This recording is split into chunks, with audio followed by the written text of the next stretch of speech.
First of all, I want to thank everybody who's been tuning in to Tales from the Jails. And listen, we need everybody to do something for us. If you really like what you see on Tales from the Jails, you're really interested in what you see on Tales from the Jails, we need you to go to YouTube at Tales from the Jails and become a member. Subscribe as well, but also become a member.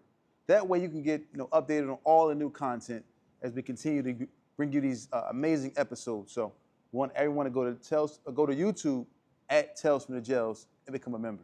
As y'all heard him, go to YouTube at Tales from the Jails and become a member. We got an array of content that's coming out that you will be thoroughly entertained by. As you can see by the content that's previously been released, you're entertained by. It's only gonna get better. I'm telling you, there's only up to go. And we wanna thank y'all for rocking with us, man, and listening to the awareness that we're bringing about prison life. So go to where again, bro? Go to YouTube at Tales from the Jails and become a member. YouTube at Tales from the Jails, and please become a member. Clothing, cars, whatever you're selling, you have a great idea. You want to put it on our platform. Contact TBISC. Call us now, 267-982-0342. TBISC, the best in sports entertainment.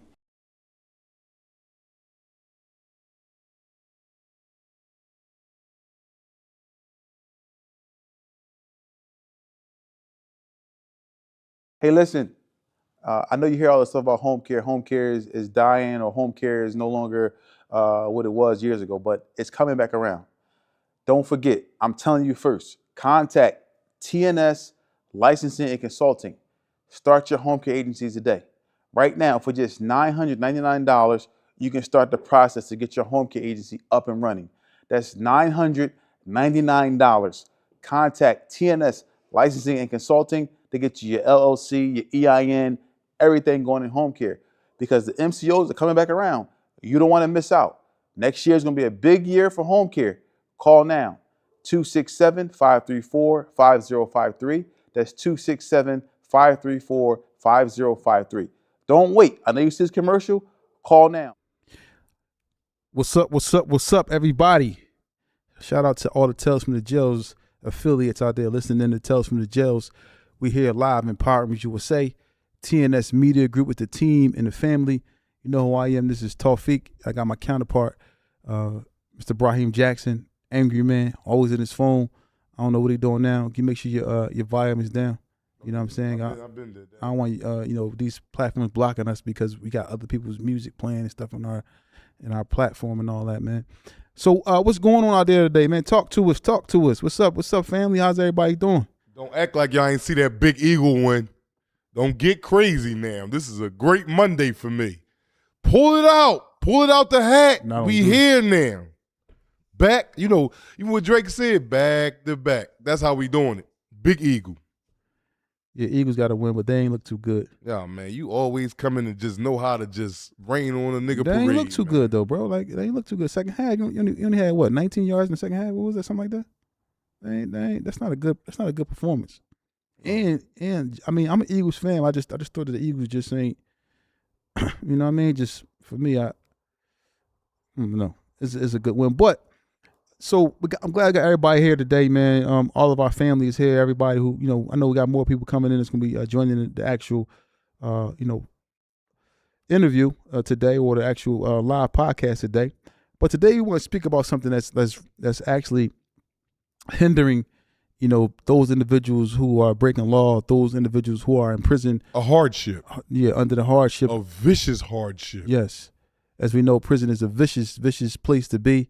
So we want to talk about missing important events, like, for those who celebrate birthdays, graduations, their child graduating, funerals, mom died, dad died, grandma died, brother died, all these different things that happen behind the prison wall, that you may miss by being incarcerated.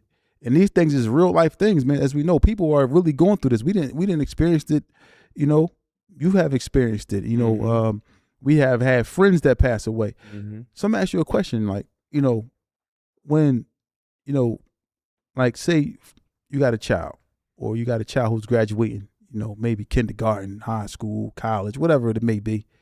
Your child is graduating, your family is growing up out in the world, the free world. and you behind the prison wall, and these things is going on. What's the mind state of somebody like this, like really behind, the prison wall when this stuff is going on? All over the place, bro. First and foremost, if you're not mentally, and then people don't know how mentally they're strong until they put to a test, till their hand is put to that fire, man, to see how, because, it's one thing for me to mention it and you could probably assume that you can do it, but you can't only imagine it unless you walk in it for real. Like, it's one thing to look at it and hear about jail and hear about the stories of it, but until you're placed underneath that oppression, then you will really see it. But them, when you've been sitting in jails for a long period of time, decades, 5 years, 2 years, that is monumental, because there are going to be events that take place in the real world that you should have been there for, man. And that you can never rewrite time, rewind time, and go back and try to visit. Like, for example, if you got kids, man, say you come to jail and your kid 9, 10. That's getting to the age of certain things that you don't want to miss. First, little graduation, going into another grade, and, going from middle school to high school. These are things that you want to see your kids excel at. Not only excel at, but to partake in, and know that you had a hand into ushering them into that right, platform that they're on. Yeah. And when you in jail, man, you get them little pictures, that it only do something to appease you for a minute, but you wasn't there, man. You wasn't there. For those that celebrate certain holidays, man, and know how the families get together on certain days, and whether it be a holiday, whether it be a birthday or whatever, whoever do what, but you're missing intricate parts of the family life that you could never get back and go rewind. That's the main key in having this conversation. You could never go back and revisit that and get that feeling that you get when you a part of these type of events. You lost it. You're done. That event for that time is done with. So now you got to count on the 16th birthday or the sweet 17 or 16, or certain things that if you celebrate these things that's in place and that's large in people's lives. Yeah. And if you're a father or a woman that's even in jail, like, to be missing out on that, man. Imagine your mom died, man. You home in 5-6 years after you come into prison, your mom just leave from a sickness or whatever the case may be. She just died. You can't do nothing. These people ain't letting you go to no funerals. All that talk that y'all hear about, you put in the request to the chapel and the warden sign off of it, and that shit far few in between, man. Shout out to Jerron Holden, man, for the donation, man. We appreciate that, bro. You know what I'm saying? Appreciate it. Now, I'm asking you a question, right? So, like, leading up to these events, like, let's talk about when you know it's coming. You on the phone with I'm pretty sure you've been around people that have been in prison. You on the phone with your wife or your whoever, your significant other, your mom, and you're like, next week, what you call graduate next week. Then it gets to tomorrow. The graduation is tomorrow. Like, what type of conversation are you having with them? Like, what are you saying? Like, what are you? Basically, you just saying, I'm proud of you. There's nothing you can say, but I'm proud of you. I see what you're doing. You're doing. All you there for now is just vocal support. Vocal. I'm not talking about physical. I'm talking about vocal, because that goes back to the conversation we was having a while ago about men trying to discipline their children. And these men that I'm talking about got lengthy sentences. And what I mean by lengthy, 10 years or better. You in there talking, stay out of that. You over the phone hollering, don't do that again. Your mom told me about what you did. Okay, that might work the first few months. But after 6 months and a year that went past and another year, you might keep getting these lectures as a kid, like, man, this nigga ain't man, boy, get out of here. Ain't nobody listening to that. And then she like, you gotta be hands on. He don't even want to get on the phone. He's not taking the phone. Come on, man. He done walked away. And, she talking about talking to your dad. He walked in the other room. He know ain't no dad coming through that door no time soon. They know that. So you got to be really, like, when you miss out on that, man, that's a hurt piece and you can never get it back. And there is no makeup for it. Some people may have, had a significant other, like, she might have been pregnant when you went in. Yeah. So now she's delivering the baby, and first of all, she delivering the baby. You got a dime to do. Yeah. So you're not there for the baby's being delivered, the first walk, the first steps the baby's taking. All these different things that go into play, because everybody is not just going there in a situation where as though everything is in place. Sometimes things are to come, like the baby's being born. You miss that. That's just terrible, man. Man, it's super terrible. And again, like, I want to go back and reiterate, you can never get that back again. them dates, them certain times, them certain periods, them certain, monumental moments in a person's life of growing up, certain steps. Like they can't, they might have did this certain thing at 8 years old. Once they 12 and 15, you don't go back to 8 to revisit that. That's done with. You missed that. So now you gotta, whenever you do finally get released from your incarceration, you gotta be there and you gotta make up for the time because you can't never get that back, man. Them feelings and them being there for that support for them certain times in life, you can never get that back, man. That's lost forever. I don't care how many times you called on the phone, how many pictures you got, man. That shit all nutty, man. Yeah, and then think about the effect that it has on the individual outside. Who, like your girl, she got to go to the hospital by herself. She got to go there, deliver the baby by herself. Sometimes you might be the only support group that she has. Exactly. So she in the hospital looking around, nobody's there. And it builds a resentment towards you, man. Whether a person is in jail want to believe it or not, a person builds a resentment and like, dang, you left us out here. Not just your baby mom and your kids, but your mother, your brother, sister. It might have been people that builds a resentment. They look at you as like selfish. Like, is they wrong?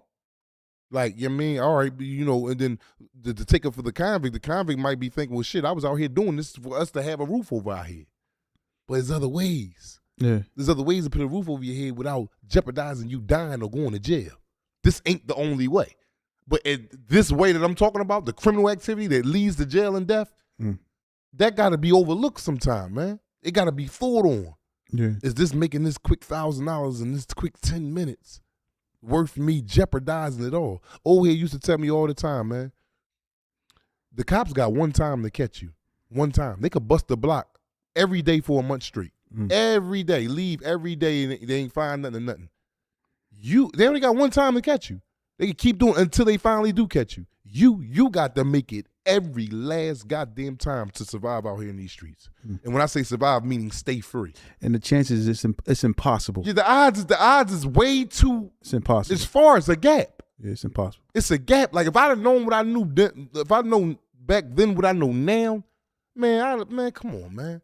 There's so many ways to get rich legitly, man. It's probably easier to hit that. What that thing is, they got that lottery thing. It's probably easier to hit that lottery, than avoid going to prison. Like, you know how hard it is to get up. Like people say is, like to get up, to be out there every day, Monday through Sunday in the cold, rain, sleet, hell, snow, summertime, ducking cops, ducking robbers, ducking shiesty people. Like that is a crazy ass job, man. It's crazy. It's easy to sell the coke or whatever it is that you sell. As long as you got a good product, you're going to move it. But now all the other intangibles with it that come along with it, boy, that shit is a goddamn stress, man. It's just a stress. We done did it. Yeah. We done did it. We got to duck the robbers. We got to duck the cops. We got to duck the shiesty people. We got to watch each other. You know what I'm saying? Like, not to say that we were sneaking each other, but you know what I'm saying? It's just too much, man. I don't know about that in our hood. We ain't never really about to watch each other. I'm just saying, just still on a, not just to say like I know you gonna do something sneaky or steal or whatever the case may be, but it's still we out here in this cold cut game. You gotta talk to your bro. You can't be doing that. I feel you. So the other thing that I want to talk about, which is a lot of people experience as well, man, is loved ones die. Most importantly, your mother and your father, man. That's devastating. Have you ever heard somebody in prison or talk to somebody in prison, their mom died? Man, I got a homie, man. Shout out to my man Sweet Pea, South Philly, stand up, man. 23rd Street, man. 23rd of Morse, I want to think it is. Probably ain't that something, but he's from South Philly, 23rd Street. This was my celly. And, he liked the bid, so he did over a dime. Good man. Ain't told on nobody, took his punishment like a man. And he used to work hobbycraft all the time. Like, his hours to work hobbycraft would be at the 4 o'clock count. So he'll leave out at the count. As soon as they done, he won't even go to chow. He goes straight to hobbycraft. So he down there from like 4:30 to recall, 8:30 at night. So I got to sell. So one day I come back from the chow hall. I'm already knowing he done went down to rec for hobbycraft for his job. Yeah. But I come back from the chow hall, go run in the cell. It's pitch black in my cell. I got the light off and all that. I open the door. I see him sitting on the floor, like kicking his legs and all that. Like, damn. I'm like, and there's like stuff strewn all around. Like his hobbycraft stuff he make money with, stuff he make vases, he make cards, like greeting cards for people and all that. But it's all ripped up and all. I'm looking. So I open the door, I walk in, turn the light on, like, what's up? He like, bro, not right now. So I'm like, all right, Magley, no, Something something crazy done happened. Yeah. It's only one or two things. Either you got diagnosed with a disease you can't cure, they just told you about it, or somebody died. You know what I'm saying? And me and him have been cellies for years. And I leave out the cell, shut the door, give him his privacy. But when I do finally go back in there a couple hours later, he's still in that same position. I'm like, damn, what's up, sweet man? You're like, my mom just died, man. Like, he was distraught. Like, damn, like, I'm looking at, I don't even know what to say to him. I'm like, what can I say, man? It's okay, man. Everything gonna be like, how the fuck can I tell this man it's okay? This man in jail, his mom just passed. Yeah. I'm just like, damn, man. Only thing I can give him is damn, man. I'm with you, bro. Like, and I'm like, I don't even know what to say. I shut the door back, go back out the cell. Like, damn, yeah, so yes, I have seen that. And that's just one case. I have seen that with dudes lose their kids, lose their siblings. Like, that shit hit home, man. And then you'll get mad at yourself, like, damn, man. My way of doing things caused me to be in here. Now I'm not out there for certain, intricate things that had took place in life, man. Yeah. And you'll never get that back. Exactly. You can't never rewind and say, all right, let me get here to this. No.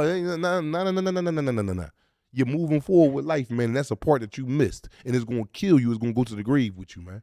And now I just want to ask you a question about you said Sweet, right? Yeah. South Philly. So how long did it take for him to really like get back to the point where he just wanted to have a conversation with you? Man, weeks, bro. Weeks, bro. He just stopped going to Hobbycraft, man. Stopped making vases and shit. Man, he put everything on hold. 2-3 days without eating. This is my celly, so I'm intricate where I'm seeing it. I'm close, real close. This is my celly. Yeah. And I'm like, damn, bro, we making a hookup. He like, no, you go ahead, man. I ain't got nothing in my locker. He got a locker full of everything. His mom take care of me. He like, man, go ahead. I ain't even eating, man. Just take what you want out of my locker. I'm like, me, greedy boy. I'm taking beef low. I'm like, you sure, man? You cool? And it might sound funny, but this is the mode he in. He like, man, I don't care. Take all that shit. Dead serious. And I'm like, nah, I ain't. You got 40 beef low. You talking about take all this? This is about 2 months worth of eating. He like, bro, I don't want none of that shit. Like, he a vicious chip boy. Like, when I ain't got shit, he be like, yo, you can eat everything but my chips, bro. Like, he like, man, take everything, bro. Get it out of here. Yeah. And I'm like, damn, bro, you got to shake out of this, man. But who am I to tell him to shake out of that? Like, who am I to tell him to grieve only these 2 days for you? Like, this is his, you know what I'm saying? And I'm like, and no one would never know how to be there for a person like that, man. Especially we all in here together. Like, what can I say, like, to comfort this man? You know what I'm saying? Like, I'm no kin to his. Mm-hmm. You know what I'm saying? He don't know if I'm capping or not or sincere with what I'm saying. Like, so, that's in my mind too. Like, I hope he know I'm sincere, this and that. Like, you don't know what this next man move is. And then he got a shitload of time. How much time he had? So we had like, 18-year sentence? Something like that. He along the had lines? 10 in? Yeah, he went home. He went home at like 10, at the 10, like 11. 10, 11. Right.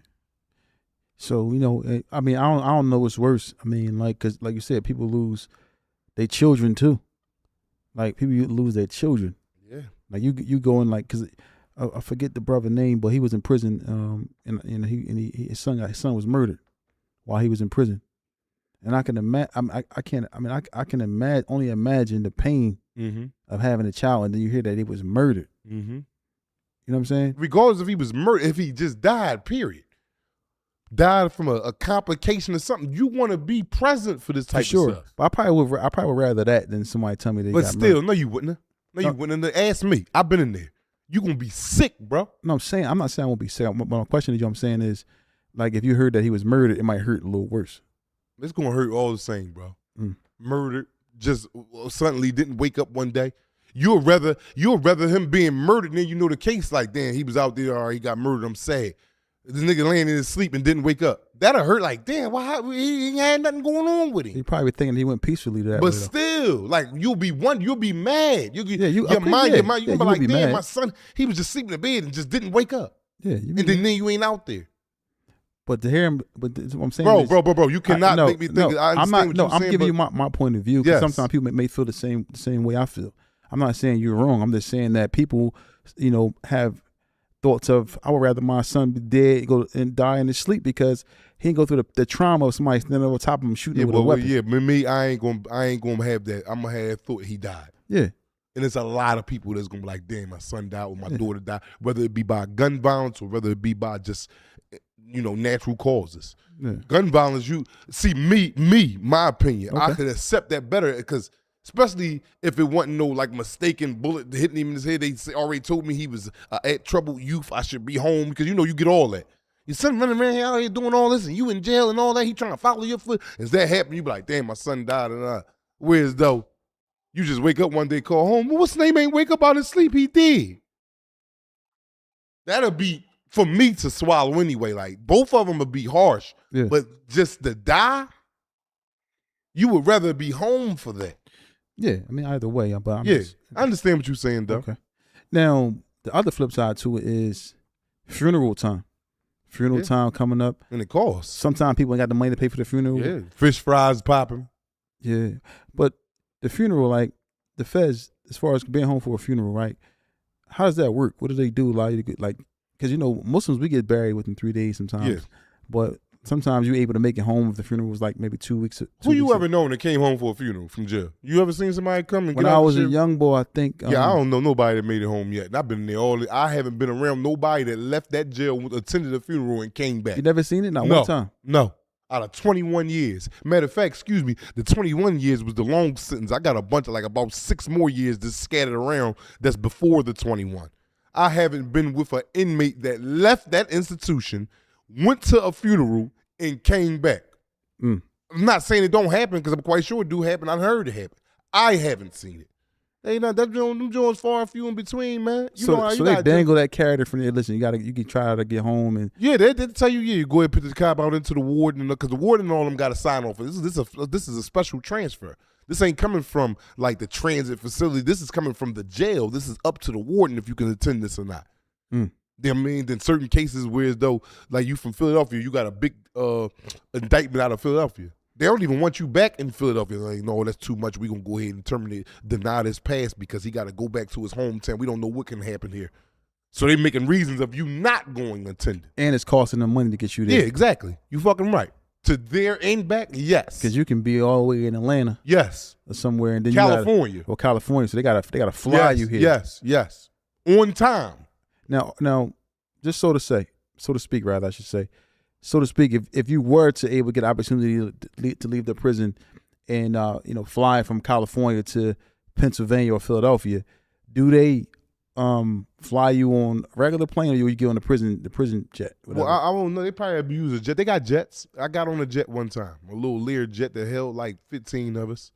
Like when I was coming from Raybrook on what's the name? And they usually bus you all the way down. When I say bus you, ride you back down to, Philly. Mm-hmm. But that time they took me to Maine somewhere. I was in like a little county jail out in Maine. And, they sat there for a couple of days. Then they took us to a little private airport. And it was like a little Lear jet waiting for us. Mm. You know what I'm saying? So they got all types of trains. They got big Boeing jets. They got big aircrafts. They got ships. They got buses. They got trains. The BOP got it. They got shit. They got no ship. Man, well, I'm probably a little exaggerating with the ship, but I wouldn't be surprised if they pulled up and brought us to a goddamn bank somewhere and poured a goddamn ship in. You bored? Everybody aboard? Yeah, niggas got paddles and shit like that, and life preserver vests. Yeah, it won't surprise me, but the feds got it all. Yeah, but let's talk about the the aspect of getting home to the funeral. Now, you go to the warden, he denies it 9 times out of 10. You say you never see nobody come home from this, right? Yeah. Like, there's no remorse, like if you for your child, your mom. It's like they just like no. Yeah, they don't care about none of that. Their job is to keep you contained for the sentence that you receive from your judge. They ain't into the compassionate business. If it was like that, you'd be going home if you gave birth. Say if your girl got knocked, you went right to jail. She 3 weeks pregnant. You could put in the past for goddamn, oh yeah, my baby born. Can I go to my baby? Boy, get out of here. Ain't none of that. They don't care about none of that. They making sure that you don't, if they was to let you go, is the risk factor of you escaping low. They looking at all that. Okay, he's going back to his city. Okay, we're going to be outmanned there because we at a cemetery or whatever the funeral was taking place at in one of his neighborhood. They be like Nizar. We denying this. Yeah. So I'm sending some obituaries. We'll make sure you get them. Might be an escape attempt or something. All that. Their whole thing is to not let you escape into society while you have this sentence that you have. That's crazy, man. Because it's like you said, you can't get that time back, and especially you was away from your mom or your dad and they passed away and you wasn't there. Yeah. You wasn't there. That's devastating. Yeah. You know what I mean? Let us know for y'all who experienced that, man. Anybody out there who experienced that, man. Yeah, my man James LaFlame said he experienced it. I mean, excuse me, Yo, James. King Midas. King Midas said, cost me 13 grand to go to my mom. You have to pay for everything, and you only get 30 minutes before anyone comes in. 13 bucks. For 13 30 bucks, meaning 13 racks, but for 30 minutes. For 30 minutes. And it's all on you. Yep. Wow. 30 minutes before anybody even come in. They bring you there early in the morning. Shout out to King Midas, man, for even having the ability to do that. Mm-hmm. That's an amazing feat, man. You like one in a million.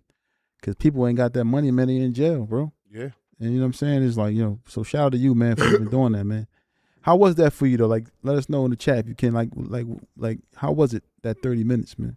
That 30 minutes. What did you probably do was in that 30 crushing, minutes? Man, depression, man. I can only imagine. I can't even put Do they myself allow in you the to touch her shoes. and kiss her or what? You probably stay shackled up and all that type of stuff because I've never seen how it go or I just heard about it. And I ain't, you don't want to be like, well, how, asking a dude, well, how they take you to your mom's funeral? Would they cuff you and all? You don't want that type of shit to get you in a hard ass Well, he was rumble. he was in the state. Yeah, regardless of the state, all that shit is the same. That's just amazing. That's just like something that's devastating. Then you gotta take this long ride back. You only got He to said he be was the shackled and handcuffed. Yeah, all that like you ain't getting like it ain't gonna shackled be- and handcuffed. It ain't like standing no regular like funeral procession like you in there and you get to hug the body and all that. Nah, man, you gonna get there, you gonna sit there and see her, and then Marshall's gonna stand right there with you.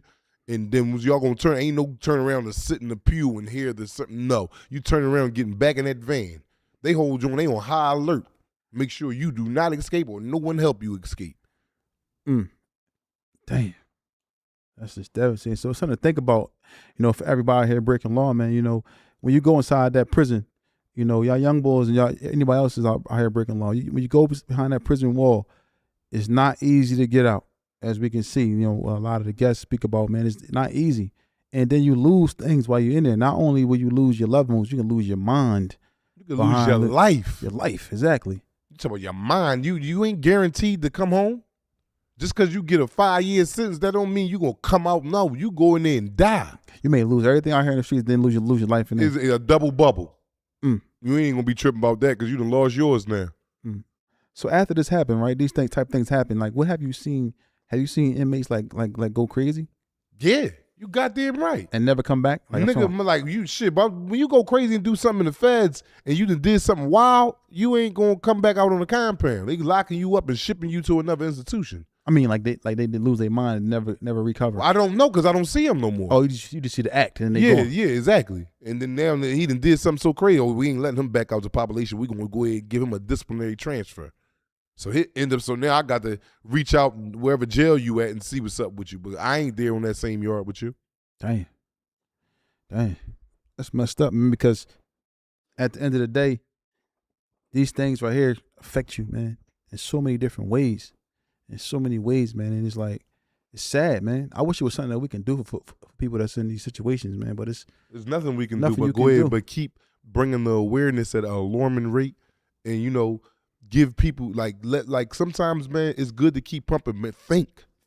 The 1 second, man. It's 1 second, man. It calls you to put that motherfucker down. 1 second, like, oh no. 1 second, man, because 1 second will cause you to lose your life for the rest of your life. would you?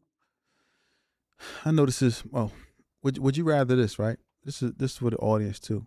I mean, I know this is kind of like a crazy question, but this was posed to me yesterday. Or maybe trying to think about this whole situation. Somebody told me that they would rather hear that they son passed away, opposed to him coming into the prison with a life sentence like them. There's like, what's called telling me like, man, I'd rather my son just go ahead and die, man, and then to come in here and serve a life sentence. I disagree. why. I disagree with him, but I was just like, Yeah, I see why. I wouldn't want him to die though. I'd rather him come in and do a life sentence. But yeah, me too. But I understand. Understand who that me personally, like you heard what I said, I'm dying if I go back to jail. Yeah, like that death is better than that. They're sitting there. If I had a choice, die or do life, man, die. One up for die, please. Man, get me out of here. Man, that is worse than death, man. We don't know how it is. Us as Muslims believe certain things, and if you are different religious groups, y'all believe things. But nobody died and went there yet. You know, you got to believe it fully. You know, you ain't gonna believe nothing until you see it. But ain't none of us died yet and can tell you, yo, such happened. These are things that we believe. So if that do happen, okay, cool. But I don't want to be alive for no damn life in no prison, bro. That's probably why he said that. He probably feel so passionate. He's passionate about it like that. Like, man, I don't want my son to serve life in prison because life in prison. Yo, that's yo. I can't even like stress it enough or talk about it enough. But to be living in there for the rest of your life, bro. Oh my goodness gracious, man! That it's give me chills just thinking about that, bro. Every day same thing every day, Groundhog Day, every day. Someone telling you to do every day. Motherfucker telling you to open your ass and you got to oblige. You will open your ass when them police tell you to open your ass. Let me check. I don't care how tough you is, how big you is. Them yeeks is opening up today, soon as they ask. And you want to go through that for life? No, kill me. And it ain't just that. That's just one. Description of it. Come on, man, that shit get crunchy, bro. That shit get crunchy in there, bro. Yeah, I probably would like, come on, bring my son in here, man. At least I can kind of talk to him, and we can do some things together that like pray together and so forth and so on. But I wouldn't want to see him dead. But he was like, man, I'd rather see him gone. Yeah, but that's I understand it. But me, the selfish part of me, but like, man, bring my boy in here with me, cause I don't want him dead. Yeah. But the convict me of knowing this shit and been in it, I'm gonna go ahead and take him out of here, man. Save him a life. Like that's life. That's like if I could die or just burn. Die. That jail is like burning alive, bro. Constant pain. You just can't. That's what that jail like, bro. You in that fire. No. Don't burn me like that. Cook me. Get me out the way. Chop my head. Whop him. Get it over with. You just fry me and fuck no. No. Mm-mm. Yeah, just get it over with, right? Yeah. Man. Because now, you got these situations where though you're losing all these things on the outside, and then you're also losing your mind on the inside. So jail is basically, a place where you lose everything. Yeah. Everything, man. Everything. You not only lose your family and loved ones and business, if you had business out here or material things, you lose your dignity at an alarming rate, man. And it takes a strong mind, bro, a strong mental to keep intact, man. Like to keep intact, man, to do that thing 10 years and better, man, even 30 days, because that's a sentence to some people, and that's a heavy burden, bro. When I went back in there for that violation, it was a violation of 18 months. That was the worst time I did out of my whole entire existence. I'm just coming from doing 21 years, 2 decades in a year. That 18 months felt like 18,000 years. I'm talking about that put me right where I needed to be, on this side and never trying to go back. Man, that joint right there, boy. Whew. You talking about reform? Yeah, you might not get it the second time. You got little skid bids, but once you get that bid around men, and you can't be in there your lagical daisy self and cracking joke, man, that shit is a whole nother world, bro. Like I told you, the shit we do out here, it don't go off in there. Like right now, you could pass gas and say, excuse me. I'll be like, ew, that joint stink. You pass gas and then die. You pass gas around the wrong person, a nigga offering you a dick now or a knife. Like, it's a whole different type of world, man. And I don't mean to be blunt like this, but I'm trying to put it out there with the people that's watching. And if you're doing things, that's cool too. But I want to give you something to think about, which is truth and facts. This shit is real in there, bro. You farting there, motherfucker offer you a dick or that knife. That is not society. Motherfucker offering you some dick, he think you made a pass at him because you passed gas. Or you may die.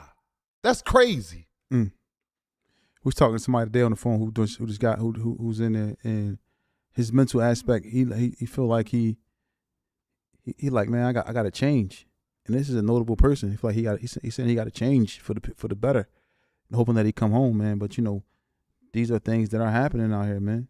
It's things that are happening. We just forget about certain things like a simple hug from your loved one. You know what I'm saying? We out here in the world, and we got loved ones that we don't even show love to. You know, you got a homie, you don't give your homie a hug until, you know, but you miss him when he's gone. You just never know what's going to happen. You never know the outcome of things. You never know what's going to happen tomorrow. So take advantage of being free and being able to touch your, you know, your children, your friends, your mother, your father, for those who have their parents there. You know, anybody that's close to you, take the time and just appreciate them, because you just never know. Not saying anybody's going to be going to jail, but just never know when they're going to be going. And again, we don't glorify jail up here, but we don't sugarcoat it either. We up here to tell you everything that's going on in there, so it can maybe, you know, detour you. Or you might think you big bad shit. You got some niggas that think they can do it. Come on. Because guess what? They got a lot of beds that's waiting to get full. You know what I'm saying? Again, we're not glamorizing it. We're not glorizing it. Well, however you want to put it. That shit is fucking horrible. It sucks. It's for the birds. So I'm going to give you every intricate detail that I know that's going on in there.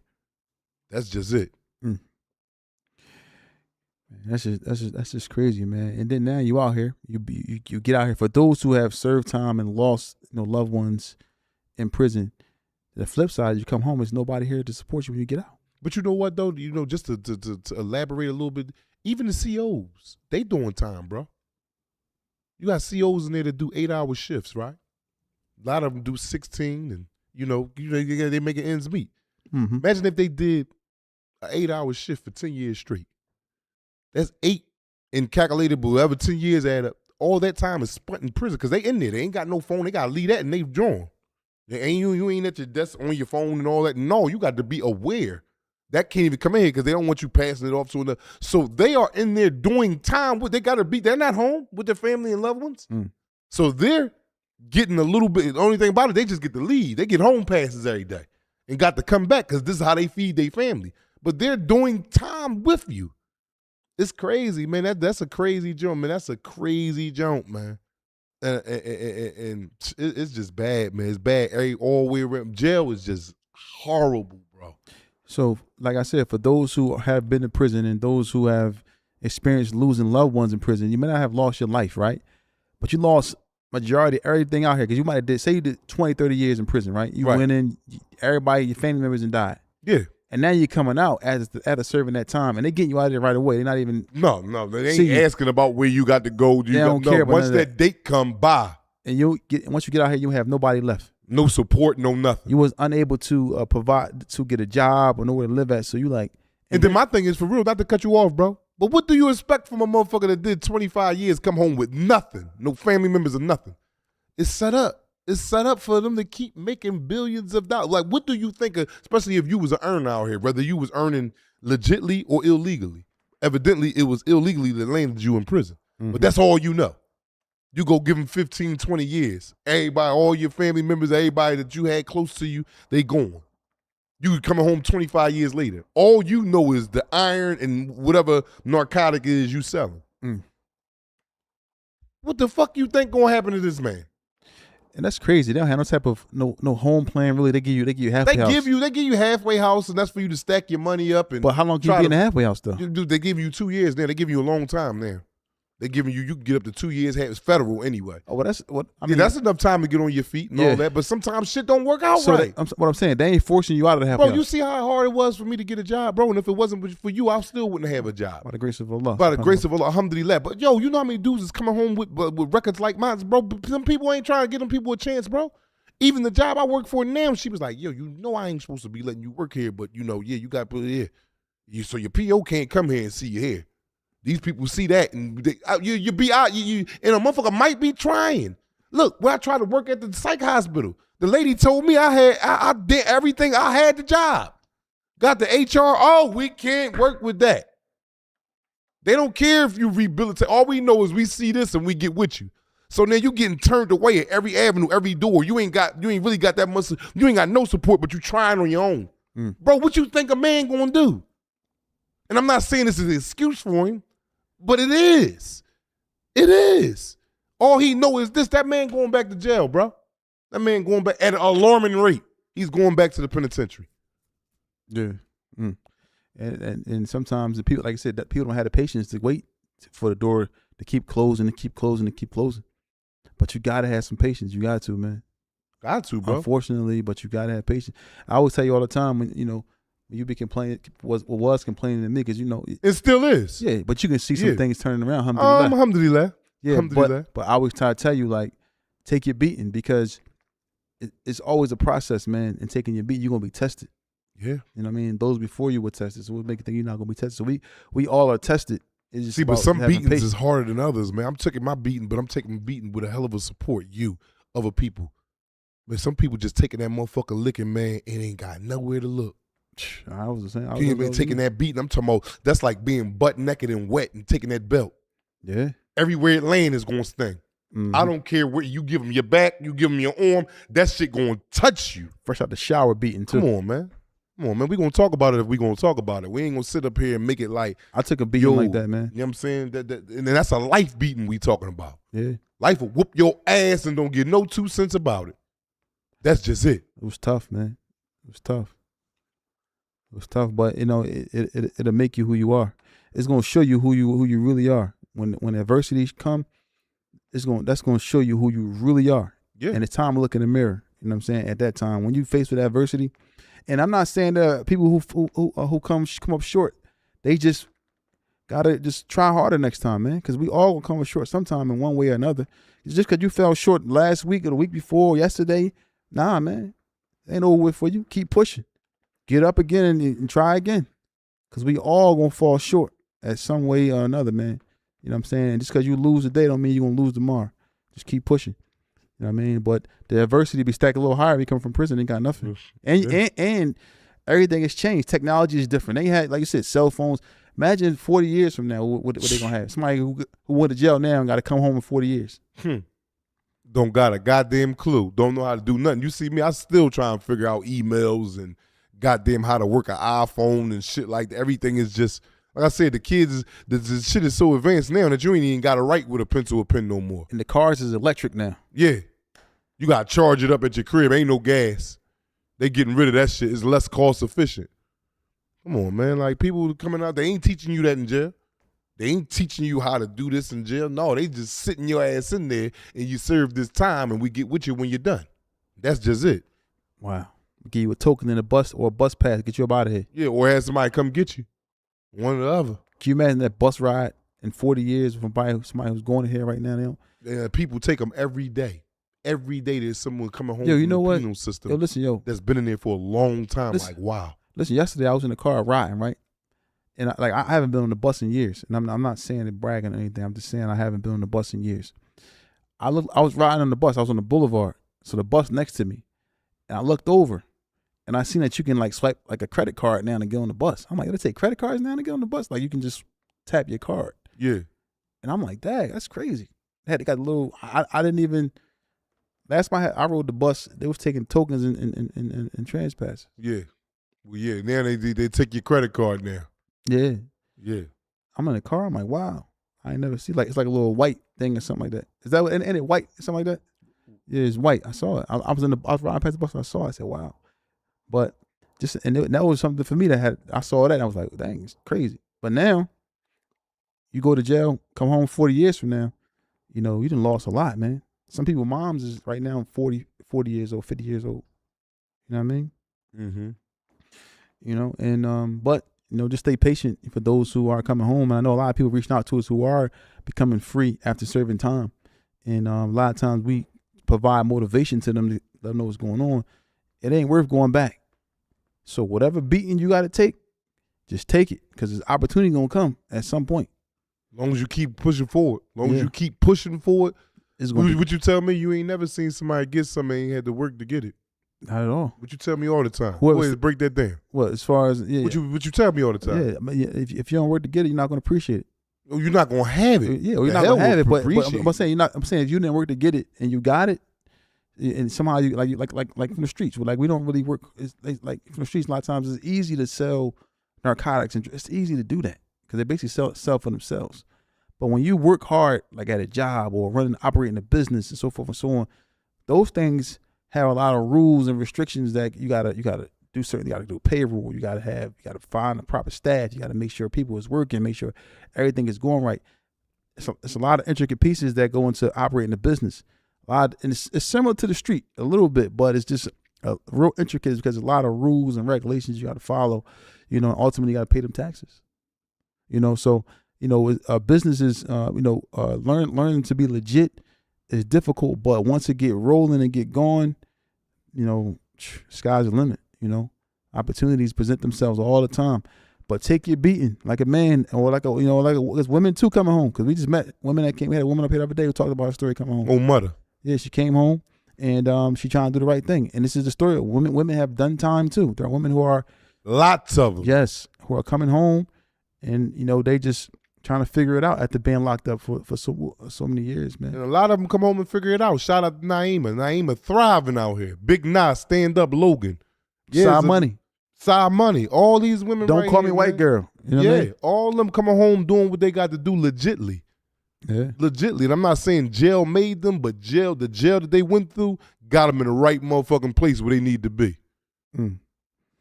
Yeah, man. And don't take advantage of the opportunities, but like I always say, take that beating, man. Just take it. Push through it, because it's gonna be hard. And never say it was gonna be easy. And sometimes you might find opportunity right away. Sometimes people come home and have family that's out here that's doing okay. They may be able to put you in a position, but a lot of times that's far and beyond. Sometimes you can't really find that. Mm-hmm. You know what I mean? So. But yeah, man. How was y'all weekend, man? What was going on this weekend? What y'all do this weekend, man? I know everybody was probably watching the Eagles and chilling with the fan. The kids is out of school a lot of times, and right now the kids is out until next week. What y'all was doing, man? I'm assuming everybody was spending time with their loved ones, man. And I think I'm ready for my kids to go back to school. Yeah, everybody's ready for. They will go back to school to what, the 5th, the 2nd next week. Get them out. Get them out of here. Get their behinds back in the classrooms. Be ready for them to go back. We need to see what the hell is going on. Yeah, man. So, how y'all feel about this conversation, man? How y'all feel about it? What do y'all think? I mean, do y'all agree with some of the things we said? Do y'all disagree with what we said? What are some of y'all stories y'all have experienced? Who went through some beatings, man? Because we all have, in one way or another, went through some trials and tribulations, man. Whatever have y'all been through? Let's talk about it, man. Let's talk about it. And I want to talk about the episode we got coming out this week. We got a big guest from New Jersey, right? Yeah. In that New Jersey, up New York in the area, we got Fat Boy SSE. Fat Boy SSE is going to be on Tales from the Jails this Thursday. Talking about his time in prison, what happened to him while he was in there, man. And like sometimes people look at it like, he didn't really serve no time, he didn't really do a bunch of years, but months or years is all oppression. People been in jail for 60 days, 90 days. You have suffered through oppression. You know what I'm saying? You have lost a piece of yourself behind that prison wall. So we're not here to say who did what and who didn't do anything. We're just here to spread the message. And that prison shouldn't be a destination for yourself. But yeah, man, what's up, James? What you got, man? You got a question? You said you got a question, man. No, we cool now. I was a little upset with you, man. You side with Brahim on me, but I think I got over it by now, man. We good now, bro.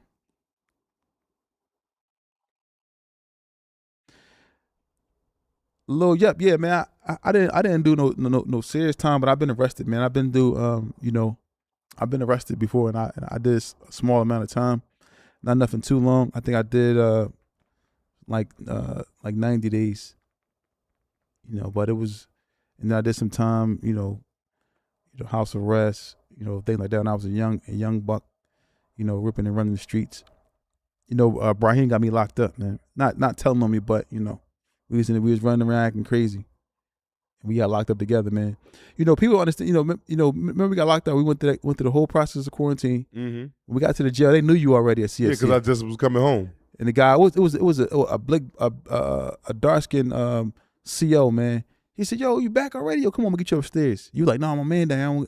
I said, "Just go ahead. I'm gonna get bail." Yeah. And then I got bail, got out. But after that, I ended up getting found guilty, and taking a deal. Well, sorry, I took a deal. Did a little bit of time. I was at the F for a minute. Then I went to they sent me to this Eagleville joint, like a little rehab joint out of Eagleville. Did that joint down on Ornstein, like, you know, but I did that. But they were looking at it's because it was a part of like a drug program. So I did the drug program, but I'm in there, right? And I'm not knocking nobody, but I was in there, and a lot of people was in there, you know, were actually drug abusers, but I wasn't the person that used drugs. But, you know, I ended up saying that I did so I could get this program and get out. So I did that, came home, did my house arrest, got out, and you know, haven't been back since. You know, haven't been back to prison since. And that was like what, 2000, 2001? When you went in, when the feds came got you? 2001. Yeah, and I went in after the feds got him. I went in because we was my lawyers were saying that, you know, the feds may come pick you up because they picked up Raheem. So for me, I was like, I ain't want to, you know, like, just take the deal that way, the case to be over with, and then you can, you know, and if they want to, they may still come get you, but this can make them kind of probably back off.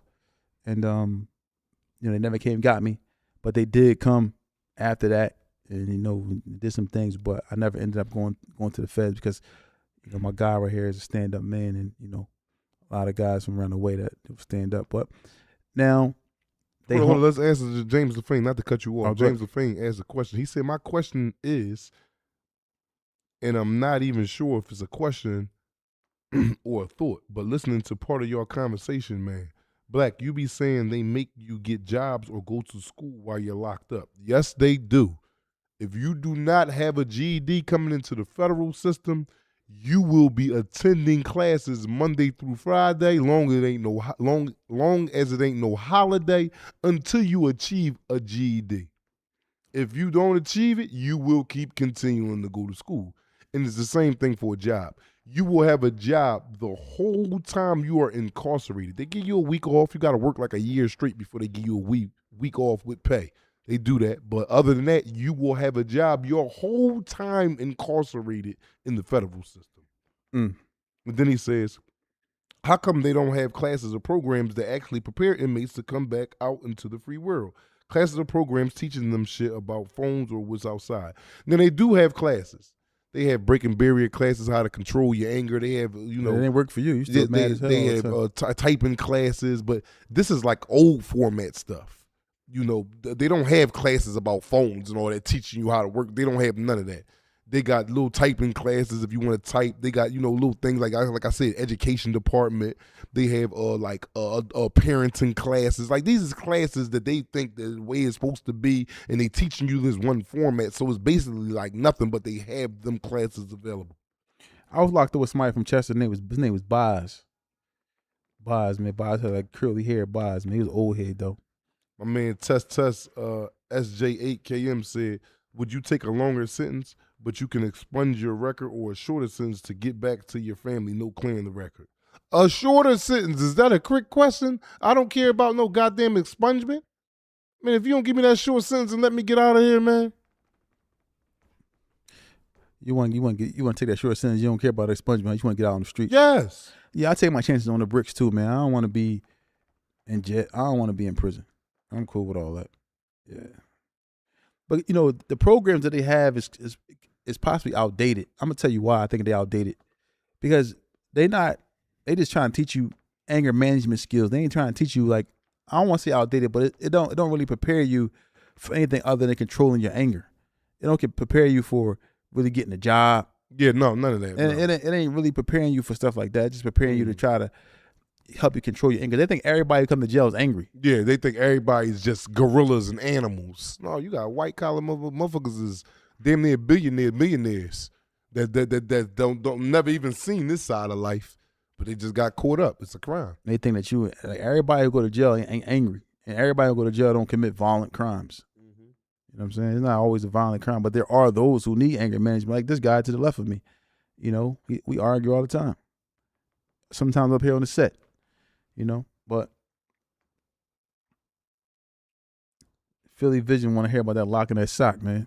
But shit, he know about that lock and sock. That shit ain't nothing to even tell you. Don't get hit with it. Your ass would be, you get hit with it Monday, you be waking up Wednesday. Talking about you live in Japan and shit like that. You live there in South Philly. Talking about how do you get over here? No, don't get hit with it. named Jackie Chan, huh? Yeah. Yeah. The lock in that sock, man. You know that joint do damage. You done heard Bernard Hopkins. You done heard Al B. Al speak about it. Beanie Siegel, Oskino. A lot of guys came up with this podcast who talked about, Wallow, that lock in that sock is something else, man. That's a whole nother brave new world. Mm-hmm. Yeah, man. We talked to AR Ab the other day too, man. Got an episode coming with AR Ab. Gonna be on part of the episode, man. Yeah, stay tapped into that. Y'all Yeah. don't want to miss what this man got to say, Yeah, man. AR I Ab. go back and keep listening to my damn self like I ain't never been to jail. But yeah, that's a treat for you. Mm-hmm. Coming real soon. He got a book coming out as well. Shout out to Amir. Now, and Dev. Now we get to the point where as though now we see a lot of individuals, right, when they behind the prison wall, right? Some of them don't even want to have contact with the outside world. Why is that? What happened to him? Say that again. Some individuals in prison, they don't want to have contact with the outside Because world. it make you stress. It make you stress. That's like what's his name was up here saying the other day, man. I leave my girl alone. She can go ahead. You can get through your bid easier. You worried about the regular rent, short on rent this month, need clothes, girl out here needing that. That right there is stressful on top of the sentence you got. So a lot of dudes are cut off the outside world and get their bid done and then get back to that because it's basically next to impossible for you to manage worrying about this outside shit and doing your time. But cut off all the outside world. What if you cut off? You don't want to talk to your mom, your dad, nobody. Yeah, you probably call them But what if periodically. they die though? Like you said, I'm saying, no, you probably call them periodically, Fee.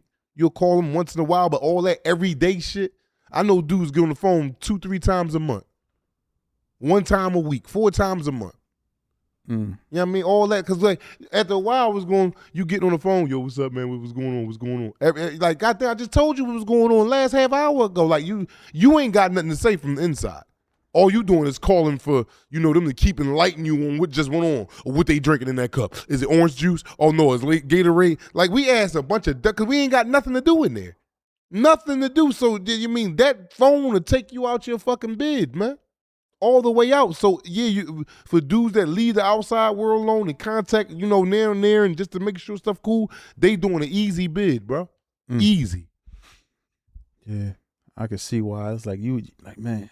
But you just in there you just want to sing, like you said, Groundhog Day, same thing every day, same people every single day. Yeah, James LaFrance, S. Dot out here doing real good. Stand up, S. Dot. You know what I mean? Represent for the streets like how he been doing, man. He on feet on land, Yeah, man. Dot just got off of parole too. Yeah. Shout out to yeah, Dot. done. Yeah. Dot is done, man. And also don't forget we got Fat Boy SSE, who's gonna be on Tales from the Jails this Thursday, man, at 6 p.m. man.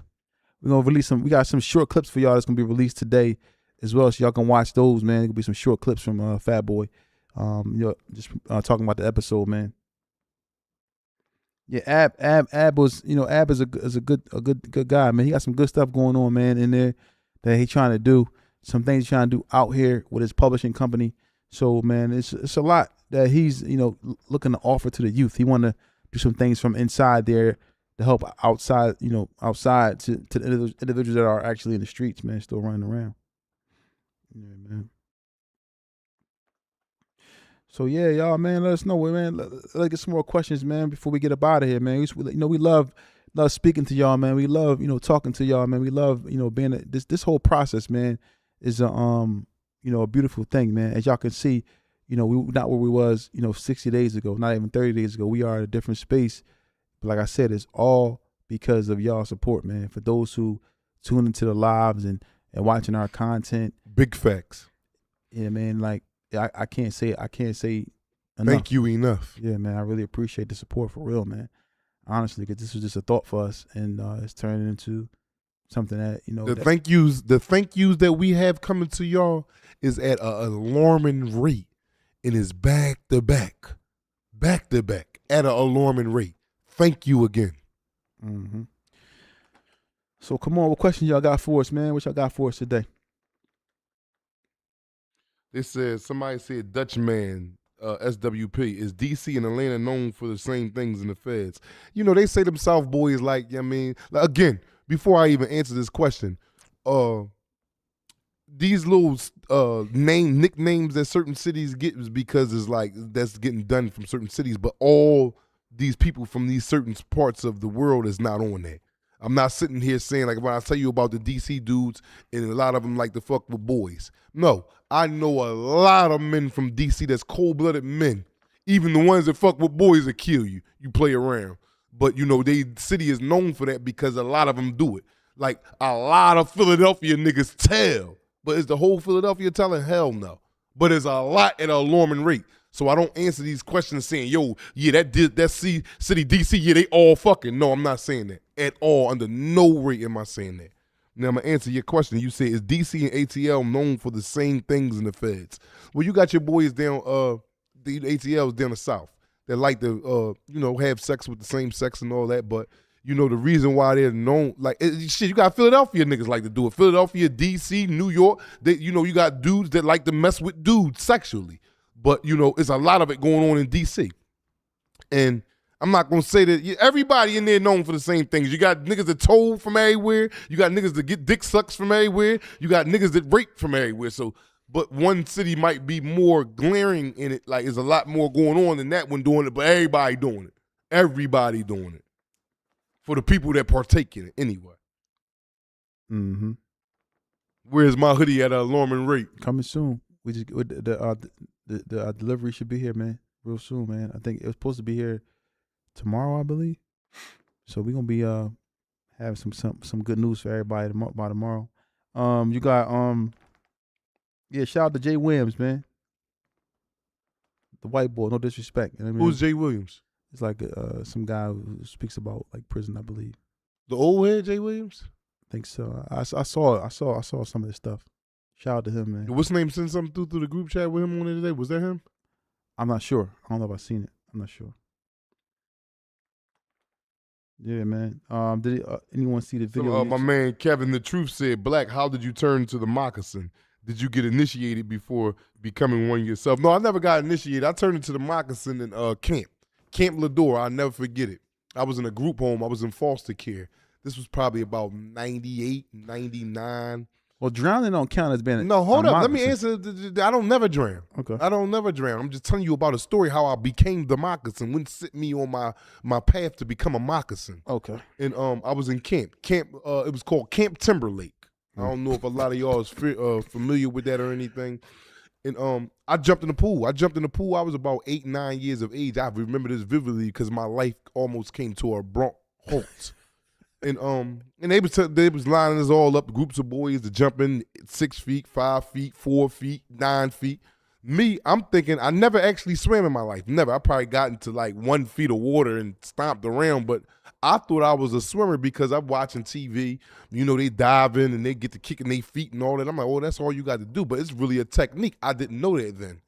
And I got to, it was me, and I go to the little 10 feet part. And they was like, are you ready, Mr. Jackson? I'm like, yeah, and I dive in. And I go straight to the bottom. Now, everything is clear. If y'all ever been swimming and been in them pools and go all the way to the bottom and look, you can see everything clear like you on land. And I'm talking about you can see underwater. I'm talking about pool, not no river, lake where it's dirty, a regular pool. And I'm at the bottom, standing my feet on the bottom of 10 feet. At the time, I'm probably about 5'7", 5'6". And I'm looking, but I ain't going nowhere. I'm staying cemented on the bottom. And I see, you know how they got them nets, them little tall nets to clean out the pools with if it's like debris or any type of animal that may have got, entwined with the water and couldn't get out, they get it out, and it's long. And I seen somebody stick it in the water, and I knew that was my motherfucking savior. I grabbed that motherfucker, and they pulled me up. I come all out like a fish out of water. I'm gasping for air and everything. And what the swimming instructor did was, I'm sitting there on the ground, I'm coughing up water, I'm crying. He picked me right up off the ground and ran me down to 3 feet of water and immediately threw me back in the water and told me to tread and taught me how to tread. Like, he didn't take me and shield me and wrap the towel around me and walk me off to the side and pat my back. No, he immediately took me to a lower part of the water, placed me back in the water, and got in there with me and taught me how to tread right then and there. And from that day on, maybe if he would have shielded me, my fear for water would have been out of this goddamn world. Mm-hmm. But by him taking me and running me back down I think that was a good way of training. He was a great swim instructor, man. And from that day on, that's when I became the Black Moccasin. Yeah. You wore Speedos or swimming trunks? Oh man, when you little, you don't remember that. I was like 9, 10 years old. I don't know what I had on. I might have had some goddamn regular ass goddamn drawers on. I don't know what the hell I had on at the time. What are you now? What you wear now? You go to Speedos? Oh, now I might wear a G-string and everything. I'm going out there to have me a goddamn ball. And if you see these cheeks clapping, that's what you see. I ain't got nothing to do with that. I'm having me some fun with my old lady in them. Yo, shout out to Dutchman Southwest. Yeah, this guy, man. So you still a moccasin, huh? Yeah, very much so. Yeah. So you would jump in the water with a G-string on, bro? Yeah. Nah, man. So this guy, man, he always had some crazy stories, man. But we used to hop the gate and go over Lee's at night. Remember we used to go over there? That's where y'all wouldn't get in the water with me at. That's why y'all knew what was going on. We hopped the gate 8, 9 deep. I might be sitting on the side. You know, you be young, smoke a little reefer or whatever. We bad, got little girlfriends over there with us. We all 13, 14, 12. They all in the water. Then I come splashing in. By the time I come up, everybody is getting up out the sides. It's party Yeah, time. he used to when play I too get much, there. man. I get in there and drown your ass if you don't know how to swim. Yeah, you used to be drawn, man. We had a couple fights. Who was fighting you? We got a jail call. We got a jail call, man. We got an exclusive real fast, man.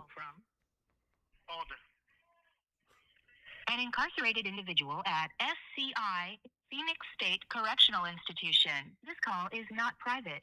It will be recorded and may be monitored. If you believe this should be a private call, please hang up and follow facility instructions to register this number as a private number. To accept this free call, press 1. To refuse this free call. Yo. Young Gotti. Yo, yeah, you on. Tales from the Jails, you on, man. What's up with you, Alt, man? How you feeling today, man? I'm good, man. Trying to get F out of this joint, man. Yeah, any advice for anybody that may be leaning towards coming to jail or thinking about breaking law and then may get caught and go to jail? Any advice for them? I got the fans on, everybody listening in right now on the live. I would advise, listen, man, I would strongly advise against it because they ain't playing fair in this joint, man. And they ain't playing fair downtown, so. What you mean by they ain't playing fair in there or downtown? Go ahead and get a little bit in depth for me if you may. Listen, downtown, if they want you, you're losing. I don't care what the advice, I don't care what the evidence says. You have no witnesses. They don't have no buy money, whatever, however the case is, whether it's violence, whether it's fraud. If it's time for you to come up here or do some time, they're gonna get they want you. They're gonna get you. So I advise everybody to just try to their best to do the straight and narrow, man, and and live your life, man, because life is precious, man. And the time on life, you can't get nothing back. You get anything back. You get some money back. You can get a girlfriend back. You can get anything back, but you can't get time back. So. Like, this is a serious situation, So I don't advise anybody get it. My best friend's up here with me. I haven't seen him in 15 years, and I'm trying to get in contact with him, but it's like they got us separated. Like, we're in the same jail, but we can't see each other. So it's like, it's a bad situation, man, And, it could be worse for me, man, but, law got other plans. But I advise anybody that's committing crimes or thinking about committing a crime, second guess it, man. How I got you feeling right now, though? Now, how I got you feeling? How do you feel? I feel like I feel like a what they call a D-head, man. I feel like a dickhead, man. It's like I got so many opportunities out there, so many opportunities in the world, man. I choose to put myself in a position where I get taken away from my family, man.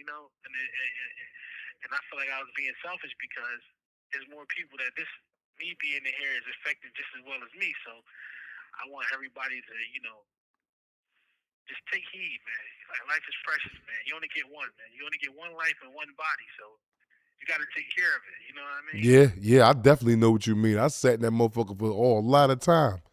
And you my brother and you sitting in there. So, I just want the people to hear your voice and hear the sincerity in what you talking. That's the way Lord what he lose so far in there. Right all smiles and Have you lost anything this time around in there? Has anything lost precious to you? everything everything is alhamdulillah. So anything that I lost wasn't worth having, you know. So This is a call from SCI, Phoenix State Correctional Institution. This call is subject to recording and monitoring. Just hearing that right there, Snout kills me, man. Just hearing that recording come in. This is a call from SCI. Yeah, man. And you know, we from the city, so it's a lot of guys from our city up here. You know, alhamdulillah, I'm sure, but it's a lot of guys who's not coming home, man. Guys getting fresh sentences, double life. You see guys coming here with 40 to 80, you know. And you know, the time don't really hit you till 2, 3 in the morning when you're locked in and you can't get out. There's no way you're going out that cell. You know what I'm saying? Yeah. 2, 3 o'clock in the morning, you wake up in the middle of the night, you like, damn, I'm really stuck in between these 4 walls, like, you know what I mean? Yeah. So, yeah, this is not, man, people tell stories about the cheat. Like, a person like me, man, I've been coming to jail for 20 years. I'm tired of it. I don't want to see a cheat sheet. I don't want to see no new sneak catalog. All these sneaks is bobos. So it's like, what you people think is hot, it's like, you know. Let me ask you a question, man, that was presented to the audience earlier, and I want to hear from you, from a man that's incarcerated as of now, right? Would you rather do life in there or be dead?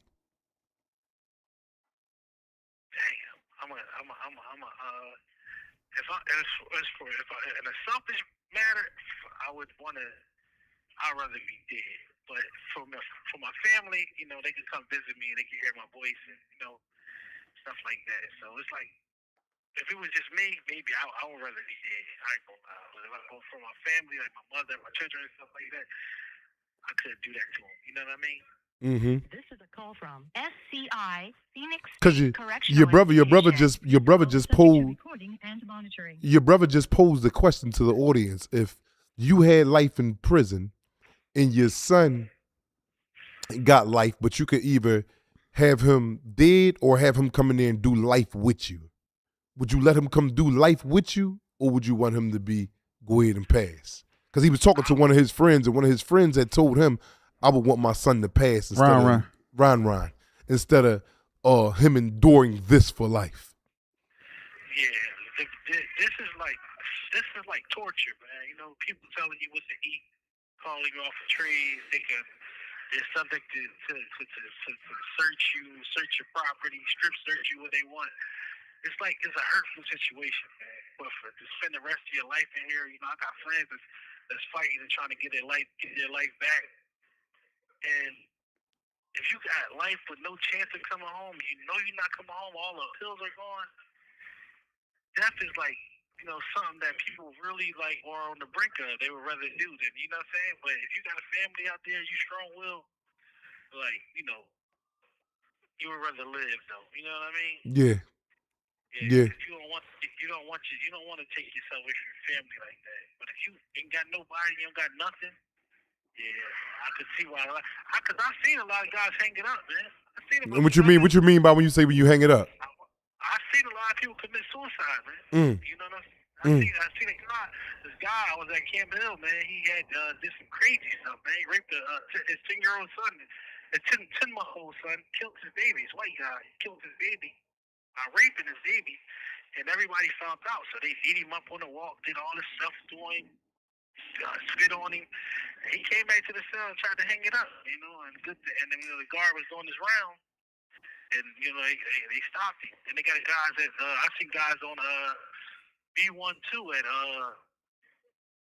at quarantine at CFCF. I seen a lot of guys like hanging it up and attempting losing their mind, you know.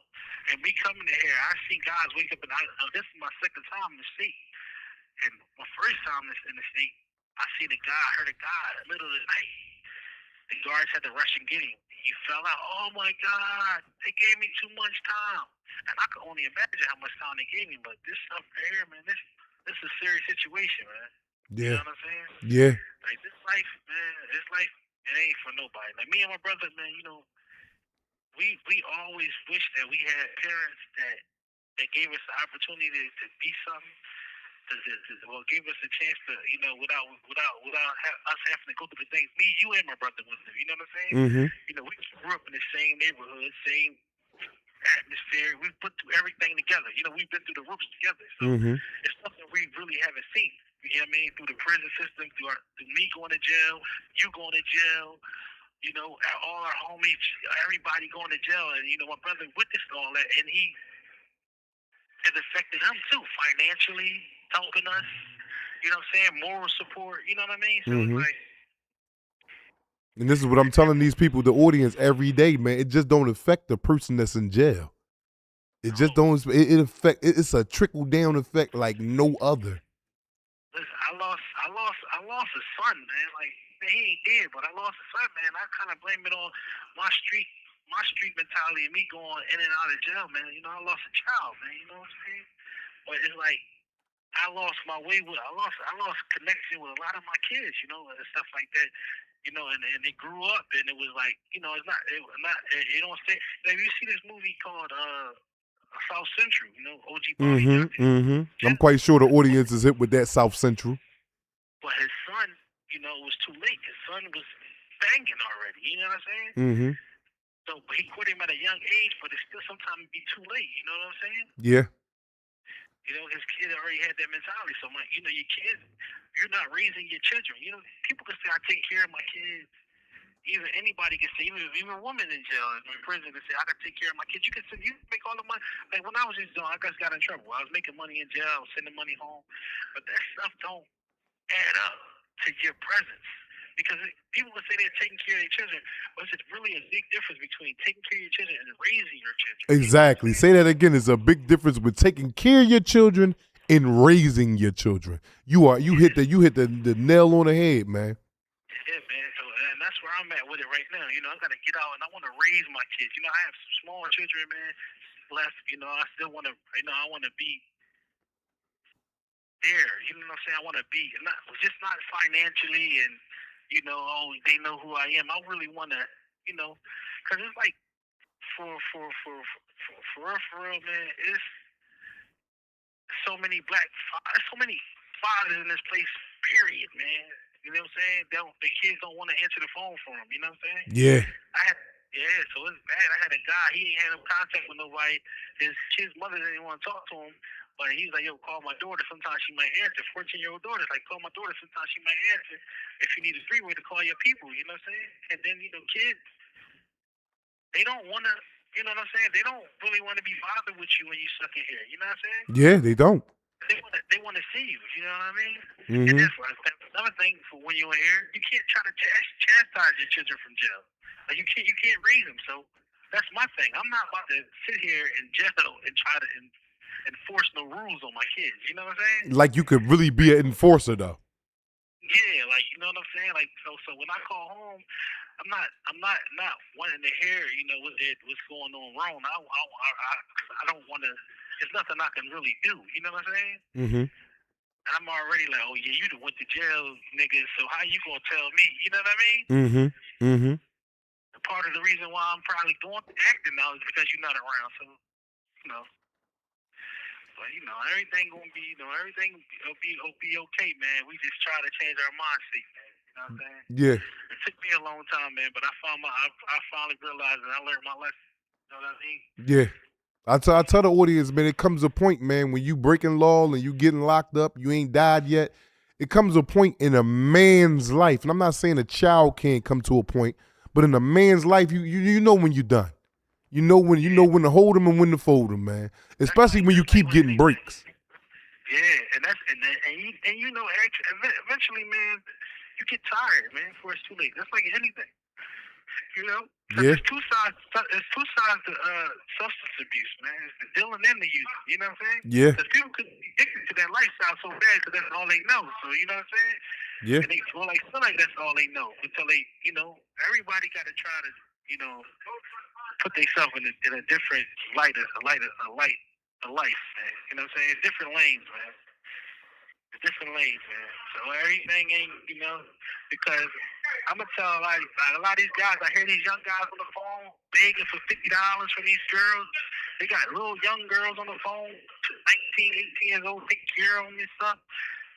After a while, them girls are gonna be gone, and then you on your own. You know what I'm saying? Yeah. Yeah. You know, them girls can't stay around for that. You know what I mean?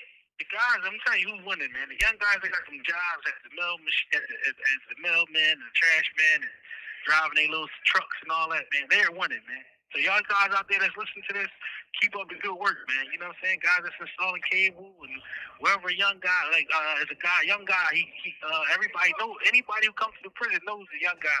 He drives the truck, he plays all the rap music. Young boy, cool as hell, man. He's a sheriff. I don't know his name, but everybody know him, man. Young boy, he's doing a good job, man. Them young sheriffs, man, he's doing a good job. You know what I'm saying? Yeah. So I commend anybody doing anything positive, man. You know what I'm saying? Mm-hmm. And it's bad. It's bad because when you go, and then another thing, when you go into prison, all these young guys is talking about is snorting subs. They smuggling down a spoon to snort subs. You have 1 minute left. Mm. You know what I'm saying? Mine still ain't in the right place. No, they using toilet water. They want it so bad. Like, you know what I'm saying? Yeah. I'm like, so it's like, you know, it's a difference, man. At least when we was coming through, man, everybody was talking about, oh yeah, I'm getting money down here. We West Philly Bulls, we getting money. Now you don't hear none of that. You hear about a ladder, a switch, and some subs. And for people that don't know, subs is Sabachian. Some boxes. Yeah. Yeah. Well, I love y'all, man. I'm gonna hit y'all back, man. You know they got this Tom hole in this, you know. I'm gonna hit you back. All right, hit me back, man. I love you, man. Assalamu alaikum. Wow, Lakers Salam still up. Stay out of jail, y'all. Yeah. I don't know how much we can keep bringing y'all way, man. I got men that call me all the time, man. I answer phone calls just that was his brother. Came out the same womb as him. But I bet you he got some act right now. We hard on each other. We hard on each other because we love each other. We brothers. And I grinds him up every day. He used to grind me up when I was in there. I'm returning a goddamn favor. You goddamn right. He was saying, about to go down, young. Yeah, he talking about, oh my God, you missed this train.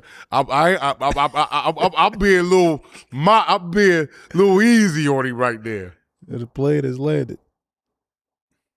So yeah, man, you want to thank everybody for tuning in. Thank everybody for being part of the show, being a part of the podcast. Once again, we got we're gonna release some clips here probably within the next hour from the episode this week with Fat Boy SSE from New Jersey. He has a crazy story. He's a real funny guy, man, but he came with a twist. Talk about his time behind the prison wall. So y'all don't forget to tune in as usual this Thursday at 6 p.m. on Tales from the Jails. And I want to thank y'all once again. And, shout out to y'all. What you got to say, young? Man, stay free, man. Go Birds. Go Birds. We ready to be back in the chip. And I'm breaking something up if we don't. Stay out of jail, man. We see y'all tomorrow.